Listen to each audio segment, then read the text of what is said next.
నగరాల్లో పట్టణాల్లో ఏసీ రూమ్లో ఉండి బూటకపు ఎన్కౌంటర్ అని చెప్పి మాట్లాడేవాళ్ళు ఏ రోజన్నా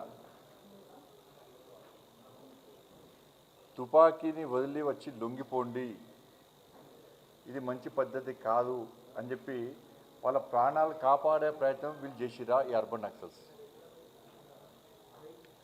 వీళ్ళ ఆలోచన ఏంది? ప్రతిసారి ఎన్కౌంటర్ అయ్యేదాకా చూస్తారు, ఎన్కౌంటర్ అయినాక బూటకపు ఎన్కౌంటర్ అంటారు, ఒక పాట పాడతారు, నివాళి అంటారు. కానీ అడవుల్లో వాళ్ళు తిండి తిప్పలు లేక కుటుంబాలకు దూరమై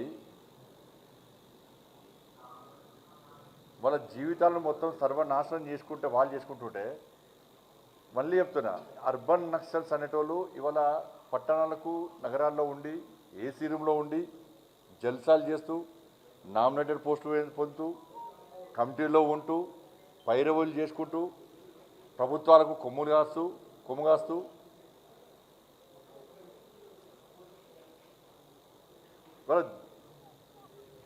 దాన్ని మీరు ఒకవైపు ఏమంటారు, రాజ్యాంగాన్ని కాపాడాలని చెప్పి ఆందోళన చేస్తారు.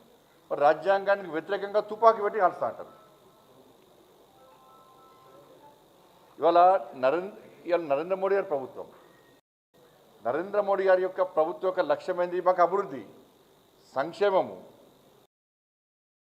ఈ దేశాన్ని శక్తివంతమైన భారతదేశ నిర్మాణంగా తయారు చేయాలి, అగ్రరాజ్యాల్లో చేర్చాలని చెప్పి ఒక ఆలోచన. అందుకే ఇవాళ అమెరికా, చైనా, రష్యా, జపాన్ సరసన చేరినటువంటి దేశం భారతదేశం. ఆర్థిక ప్రగతిలో 4వ స్థానానికి చేసినటువంటి గొప్ప వ్యక్తి నరేంద్ర మోడీ గారి యొక్క ప్రభుత్వం. నరేంద్ర మోడీ గారు మా లక్ష్యమైంది 2047 మా టార్గెట్.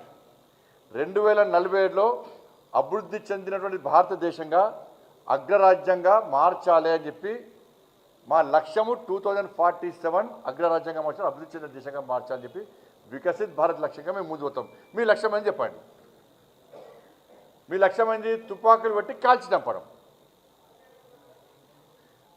మేం చేస్తున్న, నరేంద్ర మోడీ గారు చేస్తున్న, ప్రభుత్వం చేస్తున్న అభివృద్ధి మీకు కన్నా కనబడతలేదు. 25 కోట్ల మందిని పేదరికం నుంచి బయటకు చూసిన వ్యక్తి పరిస్థితి మీకు కనబడతలేదు. ప్రధానమంత్రి ఆవాస్ యోజన కింద పేదలకు ఇచ్చే ఇల్లు మీ ఇంటి కనబడతలేదు.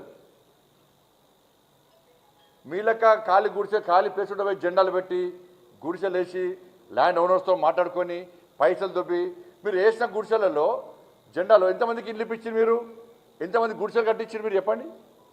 ప్రధానమంత్రి ఆవాస్ యోజన కింద 4 కోట్ల మందికి దేశంలో ఇల్లు కట్టించిన ఘనత నరేంద్ర మోడీ గారి. పేదోళ్లకు రేషన్ బియ్యం ఇస్తున్నాం.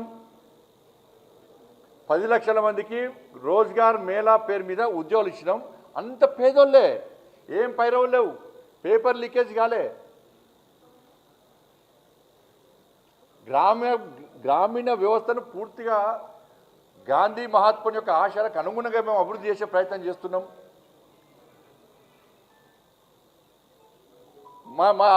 మా సిద్ధాంతం ఏంది? మా దీన్ దయాళ్ ఉపాధ్యాయ అని చెప్పి మాకు చిట్ట చివరి వ్యక్తికి సంక్షేమ ఫలాలు అందాలని చెప్పి అంత్యోదయ సిద్ధాంతమే ముందు పోతారు మేము. మరి మీ సిద్ధాంతం ఏంది? పేదల కోసం ప్రశ్నిస్తాం, పేదల కోసం పోరాటం చేస్తామని చెప్పి మీరు అన్నారు. మరి మేము చేసిన అభివృద్ధి కనబడతలేదు, నరేంద్ర మోడీ చేసిన అభివృద్ధి కనబడతలేదు. కేవలం మతం కొంత చూస్తారు. మేము ఏం అభివృద్ధి చేసినా అభివృద్ధి గుర్తిస్తారు, మతం పేరుతో మా అభివృద్ధి ప్రయత్నం చేస్తారు. మా అభివృద్ధి మీకు కనబడతలేదు, కేవలం మతం మాత్రమే కనబడుతుంది. మేము అభివృద్ధి గురించి మాట్లాడతాం, మీరు మతం గురించి మాట్లాడతారు. మళ్ళీ మేము మతం గురించి మాట్లాడితే మతతత్వవాదులు అంటారు. ఇలా మీరేం చేస్తున్నారు? తెలంగాణ రాష్ట్రంలో కాంగ్రెస్ పార్టీ రేవంత్ రెడ్డి గారు 6 హామీలు ఇచ్చారు. 6 గ్యారెంటీలు 100 రోజులు అమలు చేస్తున్నారు. 2500 రూపాయలు ఇచ్చిండ్రా? మరి మీరు ఎందుకు సమర్థిస్తున్నారు? ఆ ప్రభుత్వంలో ఎందుకు భాగస్వామ్యమయ్యారు మీరు? 4000 రూపాయలు ఆసరా పెన్షన్ ఇస్తున్నారు, ఇచ్చిండా? ఇయ్యలేదు. మరి ఎందుకు ఈ ప్రభుత్వంలో భాగస్వామ్యమయ్యారు మీరు?